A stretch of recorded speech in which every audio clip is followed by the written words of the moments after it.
Welcome. My name is Monica Foster, and I'm the National Managing Partner of Talent Management here at Tatum. Thank you so much for joining us today on our audio cast as we discuss the importance of social media in the lives of business executives. Before we get started, I wanted to take a brief moment to introduce Tatum. Tatum is a trusted executive consulting services firm, and simply stated, what we do is we help companies confront challenges that arise at all stages of the business life cycle. We frequently serve as trusted advisors to both the Office of the CFO and CIO, and are known for addressing complex issues not easily solved from within the organization. We provide senior-level interim and project consultants in addition to our highly regarded executive search services. We appreciate your participation today and look forward to getting started. It's my pleasure to introduce Stacy Mallory and Karen Pace, our panelists that we have with us. Stacy is the VP of Recruiting at Randstad Professionals. She's responsible for our strategic talent acquisition strategy. And we also have Karen Pace, who sits at the corporate level of Randstad and directs our social media and content marketing. We are so grateful to both Stacy and Karen for their expertise and look forward to starting the presentation. So Stacy, can you take it away? Of course. Thank you so much for having me today, Monica. I'm really excited to cover this topic with the audience today. Our goal is to really make sure that we give you just a little gentle nudge and the tools that you need to become a more social executive. You may already consider yourself a social executive and have mastered the art of networking and building your brand at events or in a face-to-face setting. But in today's digital world, it's important to do the same online through social media. Hootsuite tells us that the social executive really positions their organization as a thought and industry leader. Building trust through transparency, social executives empower their employees to share the organization's story and enable sales teams to deliver insights and thought leadership aligned to customer expectations on social media. On the next slide, we'll detail our agenda for today. First, we want to talk about why social media, what are the risks and the rewards, just to help us understand why we might want to get started becoming a social executive. And then we'll have Karen Pace talk to us about how we get started, the goals, the tactics, different types of content, how we work transparency and personalization into our social media presence, and then ultimately the process by which you can get started. In our appendix, we'll cover a couple of details that you might want to know as you get started, and then we'll give you an actionable takeaway so that as you start to think about building your social brand, what do you need to be prepared with before you start? All right, so let's first talk about risk and rewards. As with anything we do in business, there is risk and there is reward. Where an action or an activity or a strategy falls within the risk-reward scale can determine if or when we decide to move forward with those actions and with what urgency we do so. Before we talk about the risk and reward of becoming a social executive, I actually do want to take a poll and just to see what you all think. So on the next slide, we have a question for you, and I'd like for you to use the polling segment on the right-hand side of your screen and answer this first question for us. What percentage of C-level executives do you believe participate in social media? We'll keep the question open for about 30 seconds to give everybody a chance to respond.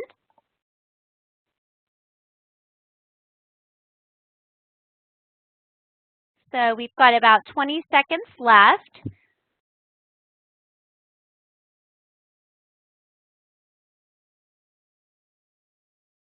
All right. So it'll take just a second for us to get the results up there to see how everybody responded. Lynn, do we have those results? They are formulating at the moment. All right. Polling sometimes takes just a moment. All right, so looking at the results, it looks like the majority of you felt that less than 30% are actually involved on social media. So on the next slide, did you know that actually there are as few as 5.6% of Fortune 500 CEOs on Twitter? And additionally, over 68% of Fortune 500 CEOs don't have any social presence whatsoever, according to a study conducted by CEO.com and Domo.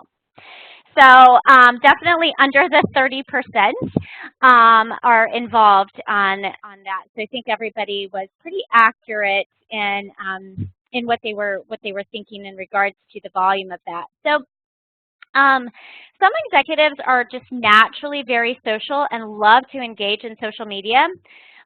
Most C-level execs, however, are still not entirely comfortable sharing much online, and they need help keeping their profiles updated when they're pulled in so many different directions. So what are the top 2 reasons why C-level executives don't do social media? The first one is always time. Most executives don't have the time personally to properly manage their social efforts, and the risk of doing social halfway can be poorly received on the public social space. Executives might have the support to help them with this, but they actually worry that it becomes too much work and takes too much of someone else's time, and so we shy away from it. The other reason is going to be exposure. Executives tend to worry that more transparency to the work or the company won't always reflect positively, so we're cautious. Executives also tend to worry that more transparency is going to lead to some intrusion both personally and professionally. So they might be feeling a little bit uncomfortable with that there's personal risk for feelings and exposure to family.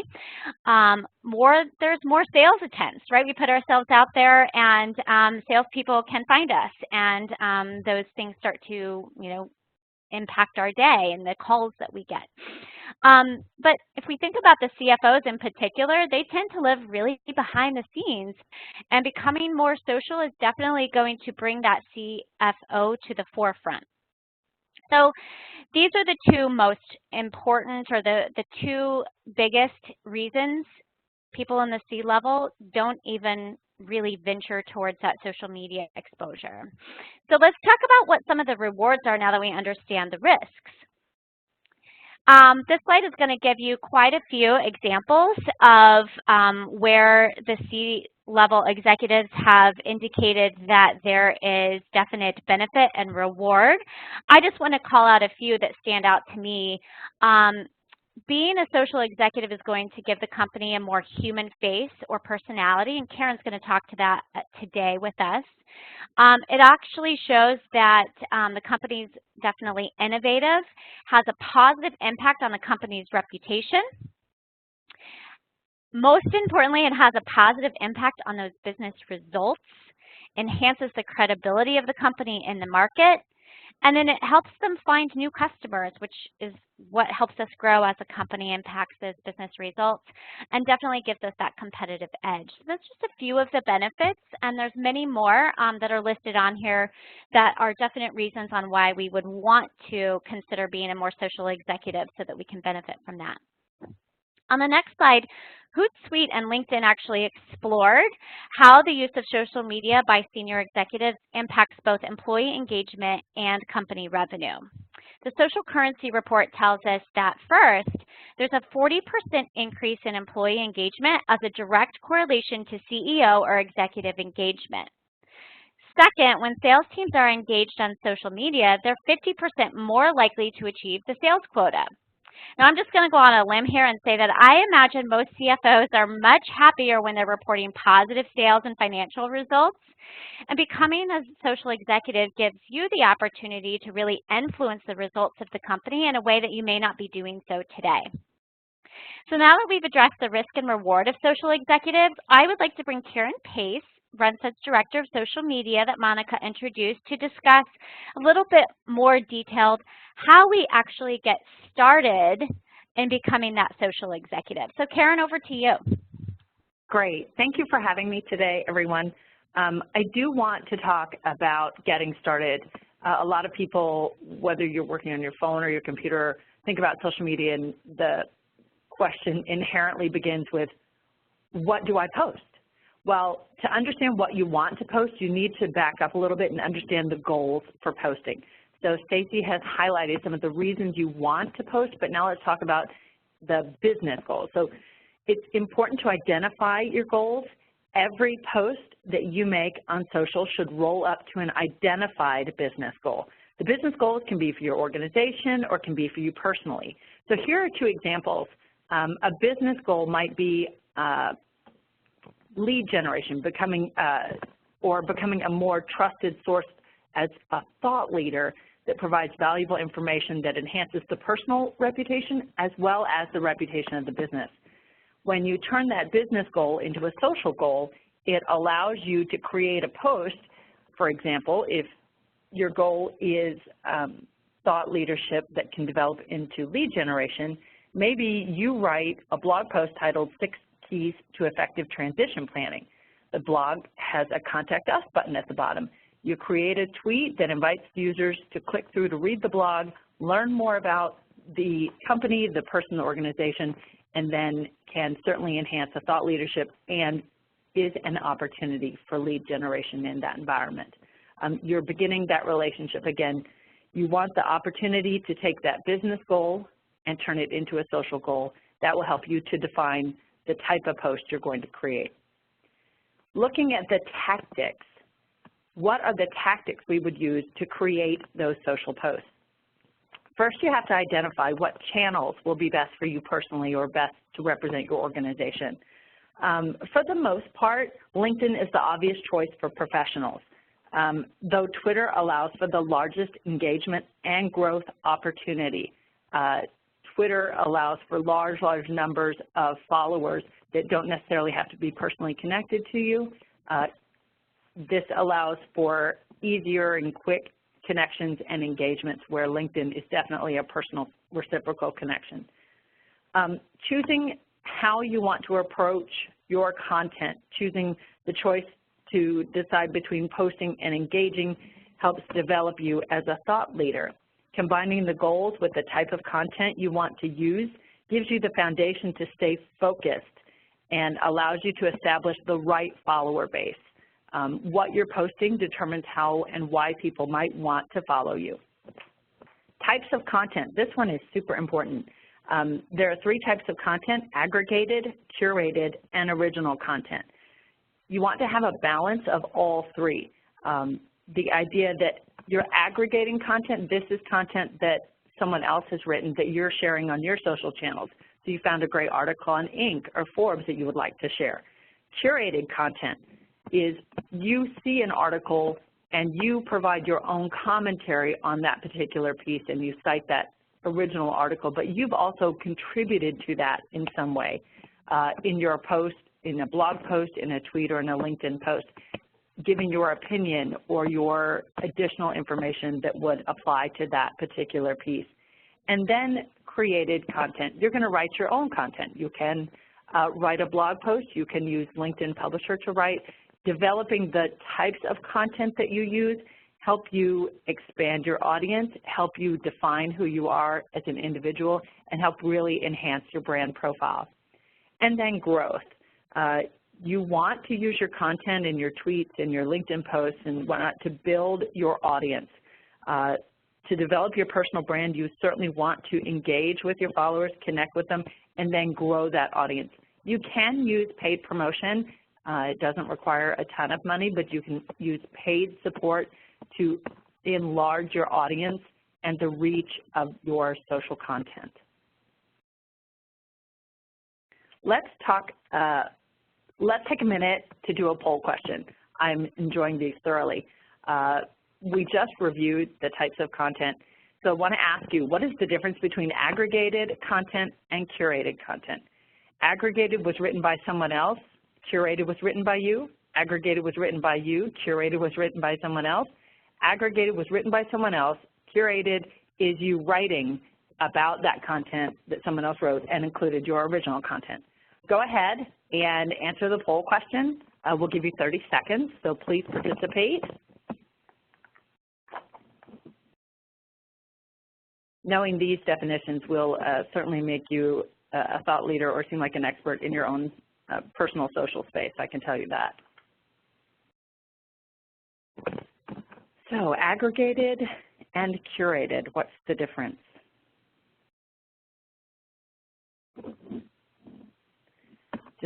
All right, we finished, and tabulating the results.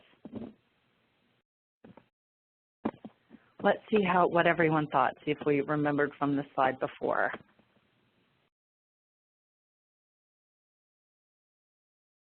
How's it going? So do we have results from that? There we go. Yes, everyone did so well. It is. Aggregated was written by someone else. Curated is you writing about it. This is true whether you're using Facebook or LinkedIn or Twitter.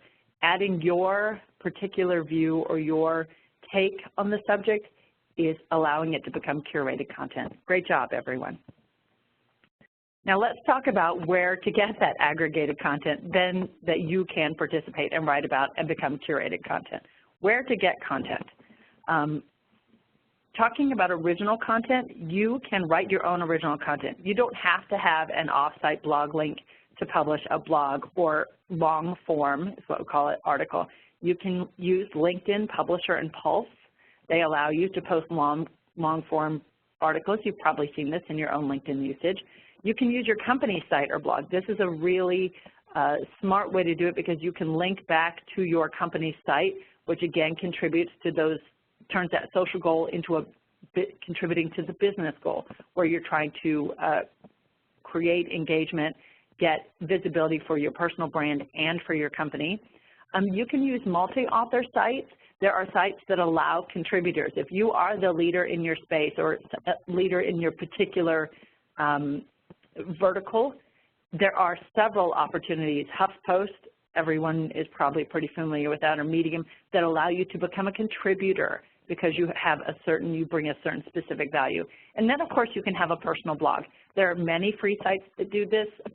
You can pay to have a personal blog site, very limited, very low cost. But all of these things will help you create your original content. Content sources, where to find content that you can aggregate. LinkedIn has an influencer list, thought leader list that you can follow and then share their content. You can aggregate it, grab it, and then write your own opinion or take on it. Industry magazines, of course, we love to share from CIO and Inc. and Forbes and all the big magazines. And then authors you like. This is one I particularly like to do because there are authors that I read that have social media accounts. There are even authors who have no longer writing or no longer in the business, but their Twitter accounts are still active. Good sources of information because you're sharing something that you particularly enjoyed. And then trending topics. All of the channels include trending or moments. You can see hashtags, which are the little pound signs that shows a word that is combined, whether it's a single word or a combined multiple words, that allow you to participate in a conversation. Hashtag, what are you doing today? Hashtag jobs, hashtag CFO problems, whatever it is. Those are some fun examples, but you can find what people are talking about. Twitter has an obvious trends area, Facebook does as well. LinkedIn not as much, but you can use tools like Trends and other free tools to find out what's happening. Also talking about current events. Following what's happening in the news is a great opportunity to include those trending topics in your content.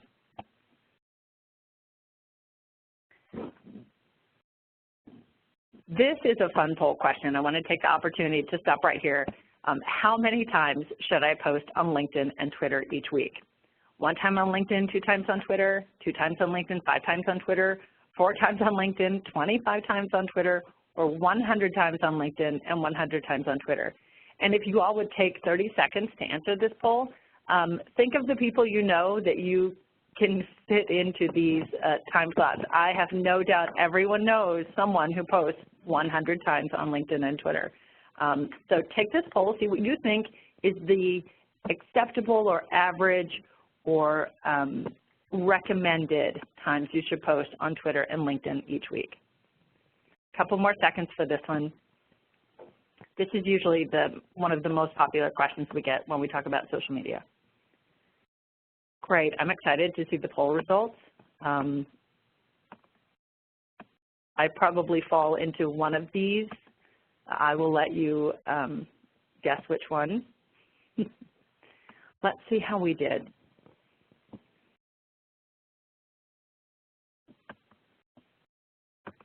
Oh, that's a great answer.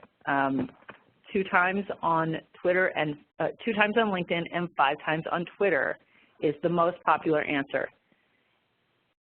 And if we're talking about what is common in our industry, you are correct, actually. This is probably the best answer. So don't be terrified, because you could be, about the number on the screen. First of all, you can post up to 1 time per day on LinkedIn. There are currently a lot of discussions about the way people are using LinkedIn, especially with the new timeline change, but we recommend up to 1 time per day on LinkedIn and as many as 2 times a week on LinkedIn. 2 to 5 times a week on LinkedIn. On Twitter, you can post up to 15 times a day. That sounds like a lot, but you'll find that if you're retweeting something or someone, if you're getting in a conversation, if you included a trending hashtag and someone talks to you and you talk back to them, 15 times a day happens pretty easily, so that number might seem ominous, but it gives you a nice broad range, a little bit of room to post all of that aggregated, curated, and original content. Let's talk about transparency a minute.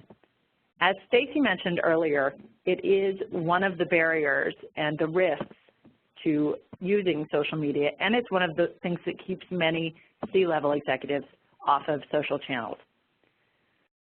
What about transparency? Looking at the ways to be transparent. The leaders of transparent companies are accessible and straightforward when talking with members of key audiences. Transparency allows to highlight ethical behavior and fair treatment and other values that are on full display in transparent companies. Culture, how does a company do things, is more important every day. That is becoming so valuable in the increase in reviews and some of the reputation management opportunities. That is a real opportunity in social media to share what your culture at your company is like, being transparent about that. A particular importance to the investment of the community is business strategy. It's an interest to your audience. A company strategy is a basis for investment. It allows people to see whether they want to either partner with you or take that a step further and really move into investment opportunities. Employees of transparent companies are accessible. They can reinforce the public view of the company and are always able to help where appropriate. And results. Transparent companies are clear about the results of all business practices, both good and bad, successes and failures, victories and problems are all communicated to the stakeholders. The opportunity for you to be transparent. Transparent does not mean the exposure. It means allowing people a view or a perspective that they might not have had before. And the opportunity to do that from the top, from the C-level, is valuable. We saw that in the quotes earlier in this presentation. Relationship management and marketing really is key to transparency. Beyond transparency, we want to also add a certain level of personalization. Now, if you combine transparency and personalization, people tend to get a little concerned or might be slightly apprehensive. But it's the difference between saying, if you remember a couple of years ago, our president said he didn't like broccoli, or this pop star said they didn't like carrots, or whatever it is. You think, then there's this backlash. It's not about saying, I hate coffee. That's not being personal. What's being personal is saying, I read this great article over a cup of coffee this morning. You then are a coffee drinker. That's a little bit of personalization. That's a little bit of transparency, but it allows people to feel like they joined you at the table this morning to read that great article over that cup of coffee. Another example of this is, while you might not want to be completely personal, you might not want to talk about your family or your home life, you might examine the types of causes that you support.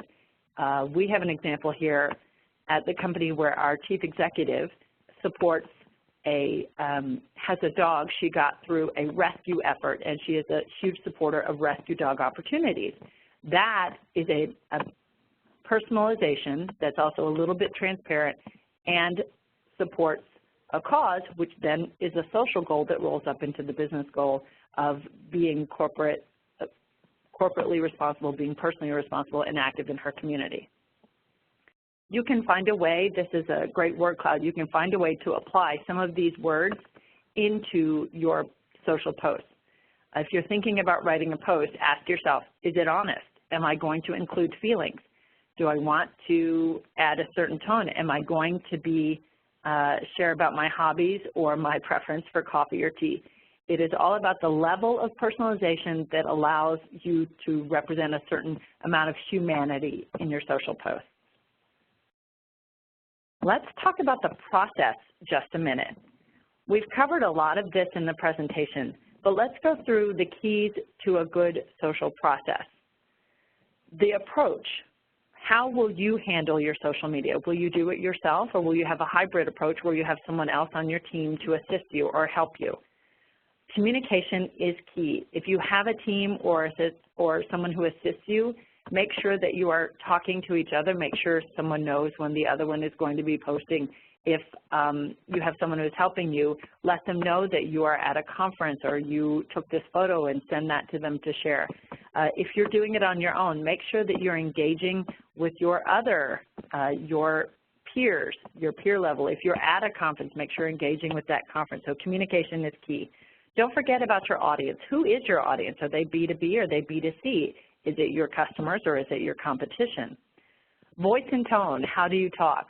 We have some executives here we work with who love emoticons and exclamation points, and we have some that love to use an ellipsis. It's a very tiny, tiny personal tone, but it allows, again, a connection that makes that user or the executive, gives them a personality. Your voice and tone, are you funny? Are you witty? You might not be juvenile, but you might be relaxed. Avoid an affinity list. Let's talk about this a minute. Your affinity list is brands that you like that you might want to follow. Maybe you're this soda person versus that soda person. That would be your affinity brand. An avoid list is someone you might not talk about. You might not retweet their content. You are not going to write a post that says, I hate blank blank, but you also might not share their content once you see it out in the social space. And then lastly, compliance and privacy. We always recommend our C-level executives touch base with the legal or compliance department at their company if there are things they're allowed to say or not allowed to say. We want to make sure we recommend that you always connect with those who can provide that feedback, especially for our CFO level individuals. What are you allowed to say and what are you not? What topics are restricted? That might seem obvious to this particular crowd, but you always want to cover off on it. Just have that conversation. And I would like to turn it back over to Stacy. We're going to cover some details about the channels we've discussed in the appendix. Stacy? Thanks, Karen. Such exciting stuff. I love getting people, and I know Karen does especially because she is primarily focused in social media, but I love helping people who want to give this a try really get started. And I think the majority of the people on the phone, we all know about LinkedIn, right? Karen mentioned it's the obvious choice for us. It's where we're comfortable. It's what we've been using for years as social media, and it was kind of the first social thing that came to the business world for us. But just some important things, obviously, just to remind everybody that you need to know when you're using LinkedIn. It's a networking tool to really find connections, recommended job candidates, find those industry experts and business partners that you want to build your network with. Those people are all going to be registered users of LinkedIn, so you can maintain that list of your connections. It's a good go-to place to expand your network. They might not all live in your contacts on your phone or on your desktop, but LinkedIn is a place where your expanded network can live. It's going to be your corporate connections where you can get for yourself recommendations and endorsements of your work. LinkedIn is very reciprocal, right? It is really intended to be a way for us to have two-way communication and engagement interaction with people. We're sending emails, we're sending invitations to connect, and we're looking for those people to respond back to us.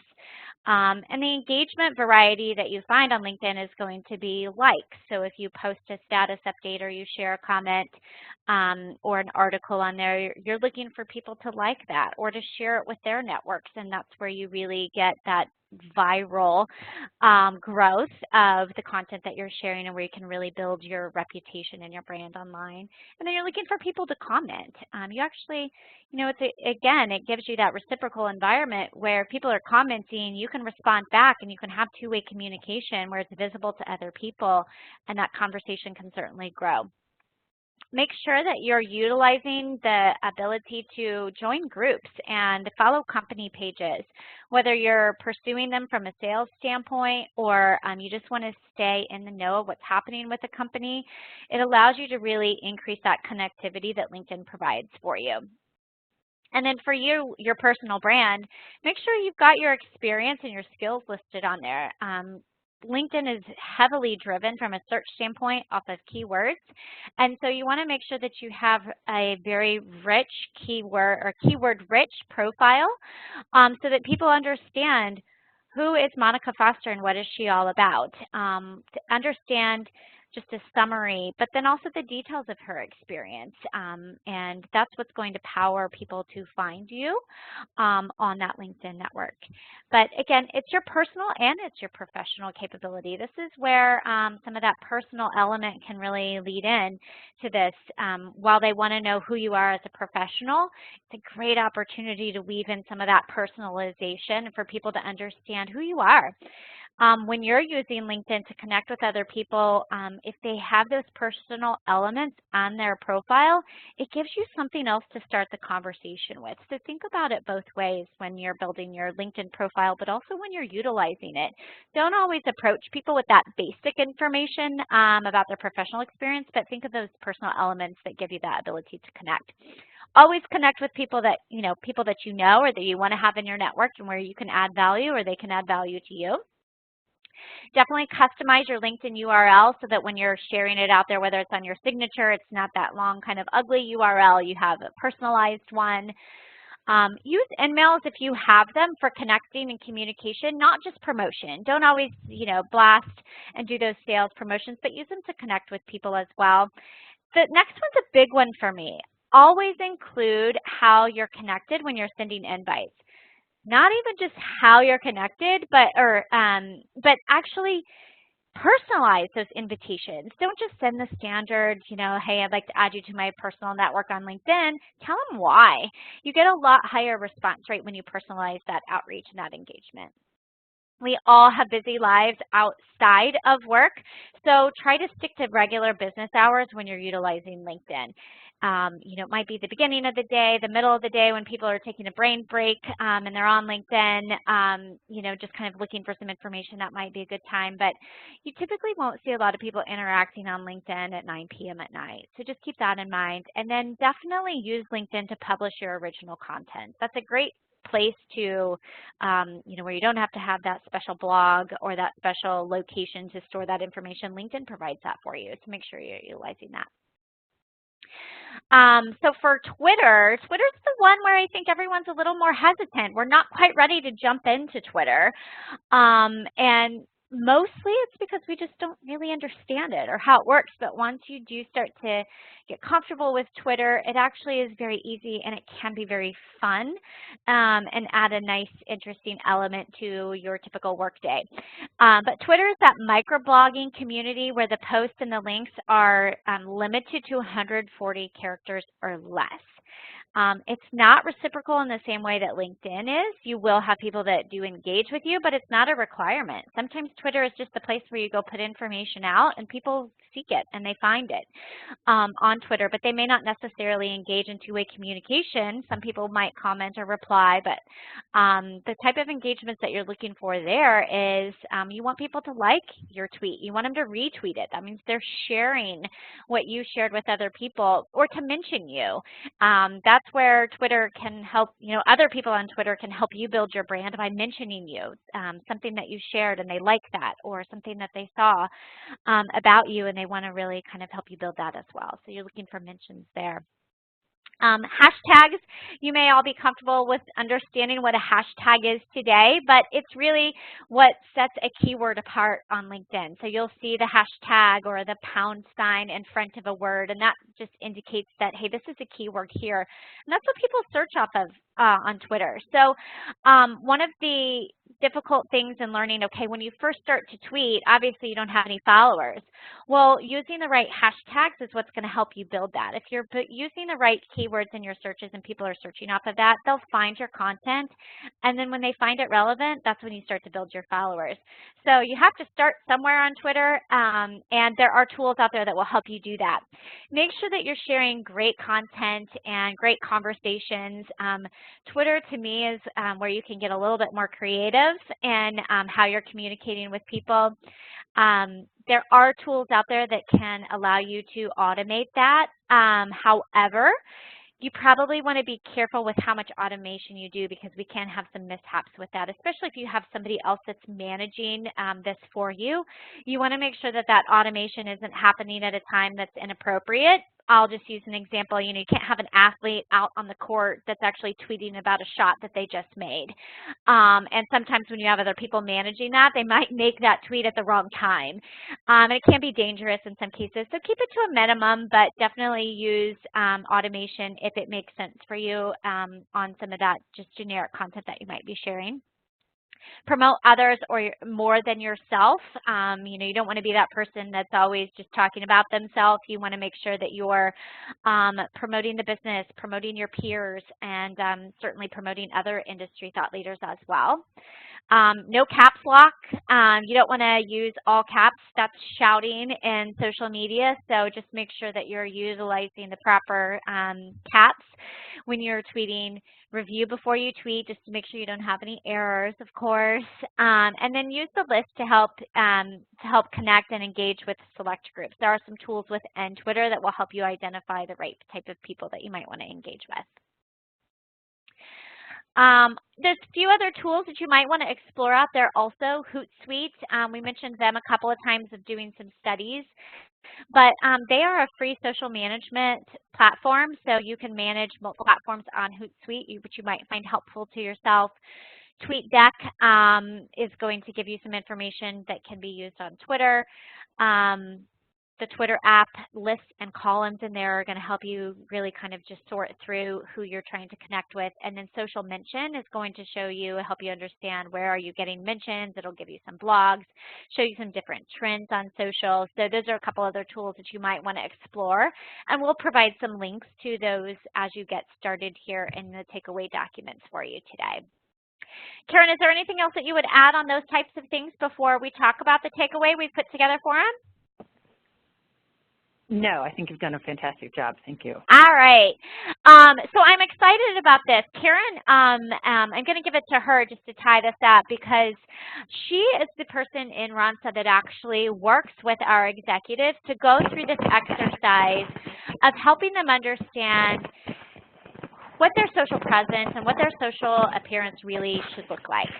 So this takeaway that we've put together is really a framework for that discussion. And whether it's somebody else that's going to do this for you or you're going to do it yourself, I believe that this is a really great exercise for everybody to go through to help them get started with social media. So I'm going to have Karen walk you through and maybe give you some examples of conversations that she has had with our executives to just really work through this before they get started on social. So Karen, I'm going to let you walk through the takeaway that we have for them today. Great, thank you. In the follow-up, you will get this form that you see on the screen, but it'll be blank. We filled it in for you to show you an example of what you can do. I recommend that if the C-level individual is going to do this themselves, still fill out the form. If you're going to do it, if you're going to have someone support you in social media, sit down with them and fill out the form. I think you'll learn a lot as you fill out the form, but also it will help you think and process through the way you want to be seen on social media. So some of the basics, the name, the title, if there's an admin, I always recommend this form. You go ahead and fill that out anyway. Admin contact could also be the in case of emergency number. If you get locked out of your account, if you just want to make sure that this is on record for someone. The business goals, we talked about this earlier. What are the business goals? Is it just brand awareness or thought leadership? Are you looking for traffic to your site or lead generation for your company? And then the social goals that roll up into that. Click-throughs and engagement. If you want to be seen as an influencer or if you want to connect with influencers, go ahead and label those out in that section. What is your content focus? Are you looking to be the thought leader? Are you going to tell your brand story? Are you going to share stories from your site or examples from yours? Or are you really going to take it a different direction? Are you focused on economic trends? Are you focused on just professional topics? You might be the CFO that doesn't want to focus on the finance type of things. You might want to focus on the C-level things. You might want to be the C-level executive who covers all of the topics. Really identify that in this environment. Keywords, this is very important. We learned a lot when we were working with our executives. In my role, I might not know your keywords. I can guess, so we would put down some foundational keywords here. We picked on leadership and finance, but personally, you might have an aversion to a certain word or a certain phrase that you wouldn't consider yourself or you wouldn't call yourself a leader. In the social media space, I don't want to be called a guru, a social media guru. So I want to make sure that I'm noting the keywords that I do want to use either in the language that I use or in the language in which I'm referred. Voice and tone, we talked about this a little bit. If you want to be personal or if you only want to be professional, if you want to focus on some common vernacular, short form posts are very important. If you are more succinct in the language that you speak, you might want to focus generally across all the channels on more short forms. And if you want to have a unique voice, this is very important when we're talking about curated content. You might read an article and provide that unique take on it, not just the typical buzzwords that are in our business today. The type of personal information or causes, your sponsorships that you deal with, if you're in any press releases, any kind of third-party or charity focus that you want to add that color, that layer of color to your personal brand. CSR is very important to our company, and I imagine it would be to yours as well. So include your CSR efforts if you're on any committees or if you sit on any boards, either with your company or outside of it, that you can add a layer of that CSR to your professional brand. Your assets. Assets mean things that you have to pull from. You might have a book that's on your shelf right now, and you could grab a quote from that and use that as a tweet. That could be a social goal of thought leadership that leads to your business goal of brand awareness. Who is your audience? We discussed this earlier. Is your audience B2B? Is it B2C? Is it everyone? Define that, because that'll help you with your voice and tone and the amount of personal and personality you want to infuse into your social posts. If your audience is specific to a vertical, make a note of that. That, again, will affect the type of content that you find, or if someone's helping you, that'll help direct them to the content they want to find. The affinity and the avoid list. We talked about this earlier. We gave some more comical examples here. Politics, of course, might be a big one. You might want to touch on it, you might not. Write that down. Define what level or layer of maybe the political speak you're willing to address. The affinity list, again, brands that you like, people you want to retweet, things that you like that, if you like the brand Tom's, what they're doing in the around the world with the buy a shoe, give a shoe. Tom's is an affinity. If you have a problem with a certain type of brand or their belief system, include that on your avoid list. It is not a very fun thing if someone especially is helping you to wake up and find one day you've retweeted a brand you don't particularly like.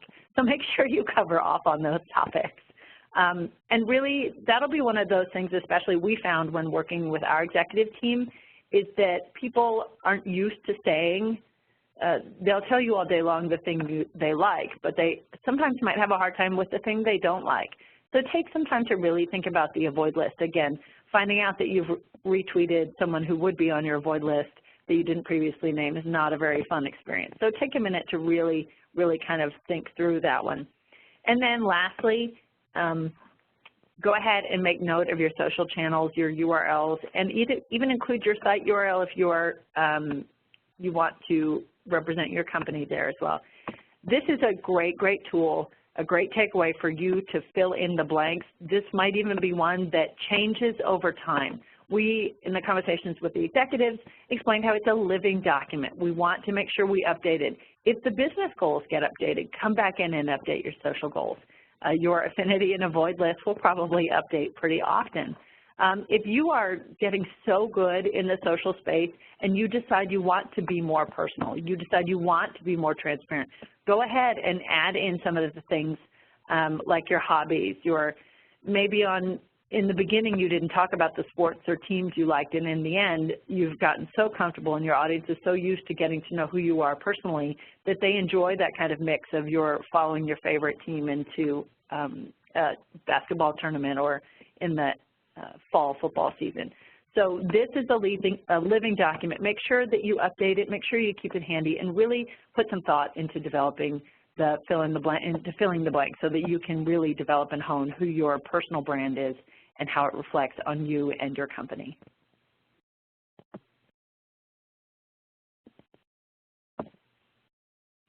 Excellent. Well, thank you so much, Karen. Again, this is Monica Foster. We have a few moments to take in questions. Just as a reminder, we do have the chat feature open. You have a panel of experts in this space at your fingertips. So no question is off limit. Feel free to chat those in. And Stacy, it looks like we might have one coming your way. Would you mind reading that to the audience?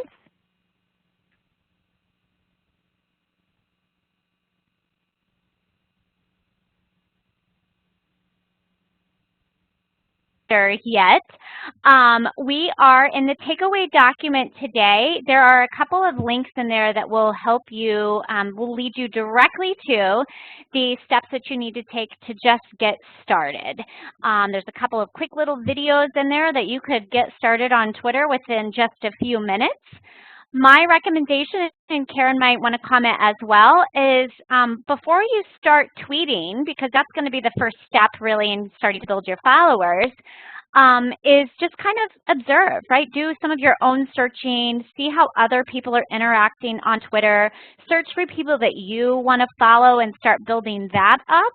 Get a feel for it, watch it for a day or two, and just kind of get comfortable with how Twitter works for other people by observing, and then start to do your first couple of tweets. But there are some really great recommendations in the takeaway document for you today that will help you get started on Twitter. And of course, Karen or I would be happy to help you as you get started if you have some specific questions. I do see, Monica, another question coming in. Should I have a separate personal and professional profile on Twitter? Great question.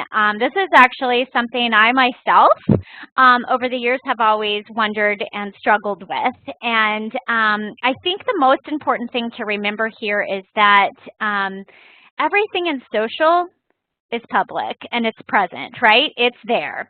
So whether you have separate profiles or you have an individual, or if you have one and you're using it for both personal and professional, anybody can find it. So I actually have two separate ones, and I'm in the process of thinking about how do I really merge those. I don't necessarily want to have two. It's not that there's anything in my personal one that I tweet about that I feel is inappropriate for professional content, but it does definitely share some of my personal views, sometimes related to sensitive topics like politics that we might feel we need to be a little more cautious on the professional business side. So I think it's important to just know that if you do have two separate ones, and I'm going to let Karen comment on this especially, but if you do have two separate ones, they're going to find your other one as well. It's certainly searchable and findable, so we're not really hiding anything from them via that. So Karen, I think this is a great question. I think it's something that's top of mind for probably everybody on the phone. So what thoughts, do you have anything additional that you would suggest as it relates to that whole personal, professional line that we may cross with social media? Yes, it is one of my favorite questions. And on LinkedIn, of course, you're probably going to be pretty singular. It represents you as an individual and as a brand. On Twitter, to Stacy's point, it is a little, the question gets a little bit deeper. I love to use myself as an example because I am a sports fan. So if you read my personal Twitter, which is open and everyone can go read it, you will see that I have a real, I'm not just a fan, I have a problem, I think. So 20 tweets out of a day, 18 of them might be about sports, and 2 of them might be some good, solid thought leadership, business type tweets. In that environment, the business thought leadership type tweets might get lost. So if I'm thinking about my goal for my personal brand, if I really want people to see more of the thought leadership tweets, I either need to restrain my sports tweeting or have 2 accounts. But to Stacy's point, everything in social media these days is transparent. People can Google you. They can see that you have more than 1 account. Why do you have more than 1 account? And then, of course, you can, but if you do, make sure you're prepared for the answer. Also, if you'd like to read an excessive amount of sports tweets, you can follow me. But it is the case for stepping back and examining what your goal is with your Twitter account. If you really do want to have one that's 90% sports or even infused, as Stacy pointed, some for personal beliefs, then you might want to consider 2. But don't forget that whether you have 1 or 2 or 10, everyone can probably see everything. Even if your accounts are private, they know you have more than 1. Yeah, and what I love about what Karen talked about when she was talking about that whole personalization is weaving some of those personal things just into those professional tweets that helps people understand a little bit more about who you are. And it is an art, so it does take a little bit of time to get comfortable with that, but don't shy away from it because you don't feel comfortable. You'll get there the more you do it. So, Monica, I don't see any other questions in there. I don't know if you've seen any come through, but I think we're good. Excellent. Well, thank you so much to Stacy and Karen for all of your valuable insight. You know, technology is best and certainly most powerful when it brings people together, and social media in its finest form is intended to link others. So on behalf of Karen, Stacy, and myself, we certainly look forward to seeing you out there in the social world, and really appreciate your attendance and participation on our audio cast today. So that's it. Take care and have a great rest of your day.